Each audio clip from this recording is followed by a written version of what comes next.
弟兄姐妹，大家平安。今天我们要以地在天的权下彼此勉励。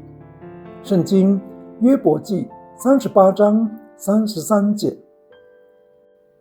约伯 dulu-puluh ilaku falu'a cefang, dulu-puluh ilaku tulu'a tusir。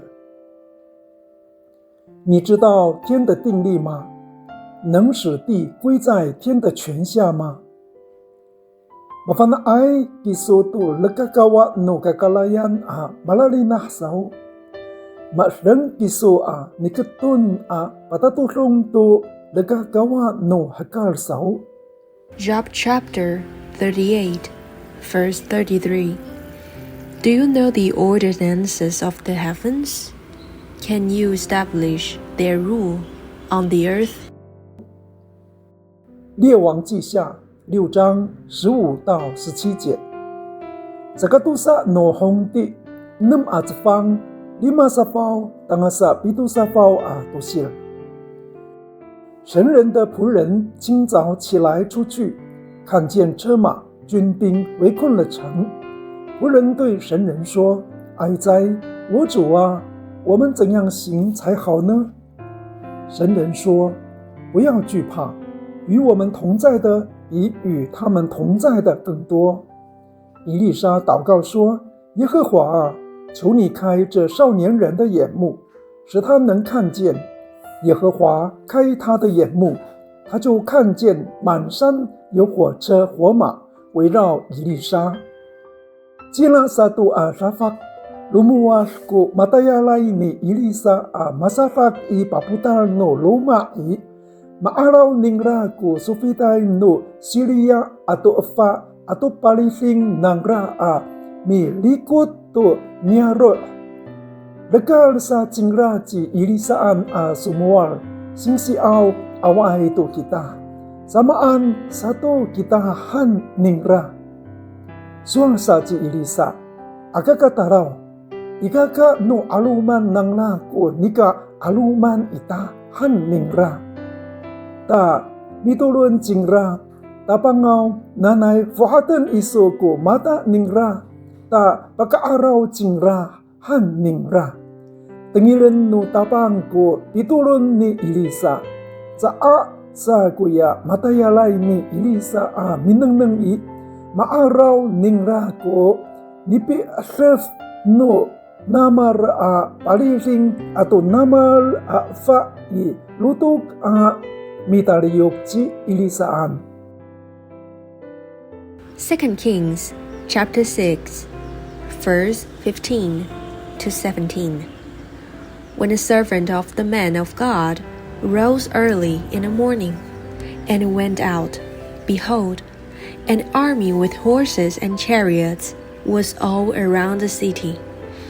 And the servant said, Alas, my master, what shall we do? He said, Do not be afraid, for those who are with us are more than those who are with them. Then Elisha prayed and said, O Lord, please open his eyes that he may see. So the Lord opened the eyes of the young man, and he saw, and behold, the mountain was full of horses and chariots of fire all around Elisha. 弟兄姐妹，我们先从约伯记开始思想。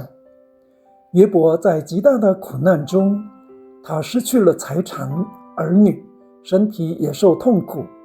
他一直想问一个问题：为什么会这样？但当神向他说话时，神没有直接解释原因，而是问他：你知道天的定力吗？能使地归在天的权下吗？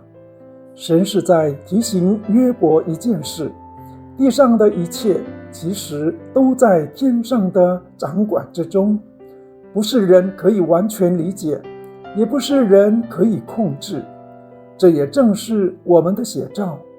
我们在生活中也会遇到很多不明白的事，有时会问神为什么，但神先要我们明白一件事：你是否相信地仍在天的权下，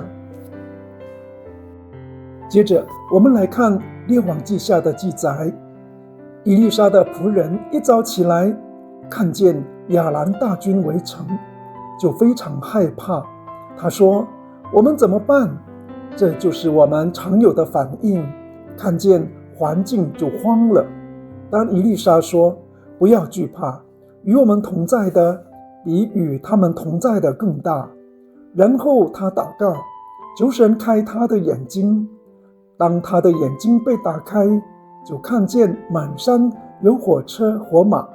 原来问题不是敌人消失，而是他开始看见神的同在。我们再看出埃及记，约书亚在山下打仗，摩西在山上祷告。当摩西举手，百姓得胜，手垂下就失利。这让我们明白，地上的征战其实与天上的祷告连结在一起。弟兄姐妹，我们的生活其实也是一样，我们常常像基哈西，只看见环境，看见身体的软弱就忧虑，看见家庭的问题就无力，看见未来不确定就害怕。但问题不是环境，而是我们的眼光停在地。我们是否相信，在我们看不见的地方，神仍然在掌权？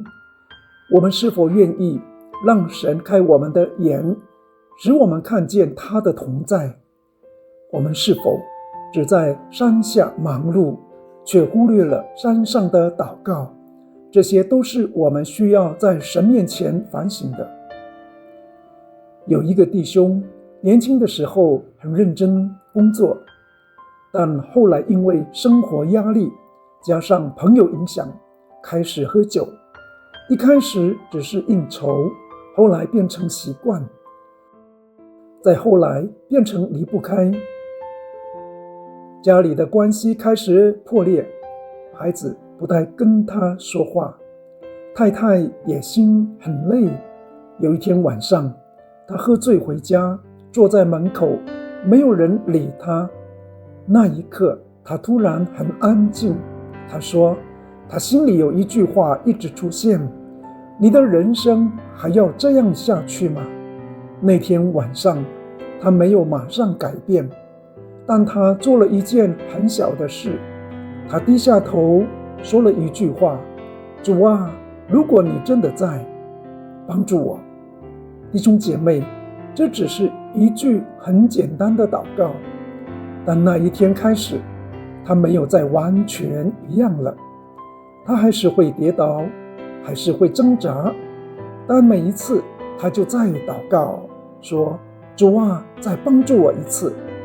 慢慢的，他喝酒的次数减少了，脾气开始改变，孩子开始愿意跟他说话。有一天，他的孩子对他说，爸爸，你不一样了。那一天他哭了。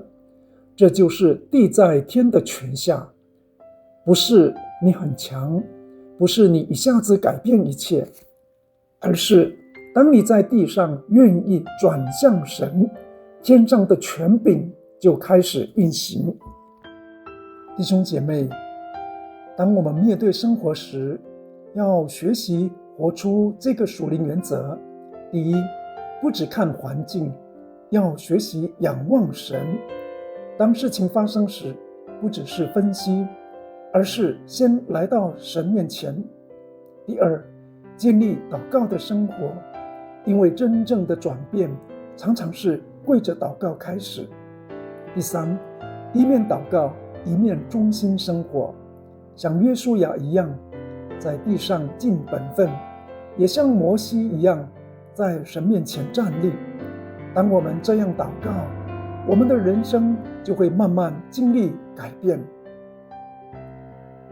我们一起祷告。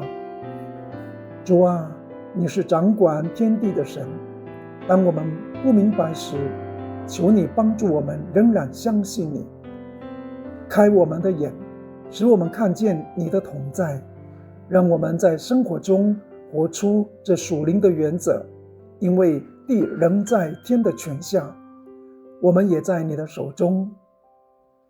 感谢祷告，奉主耶稣的名，阿们。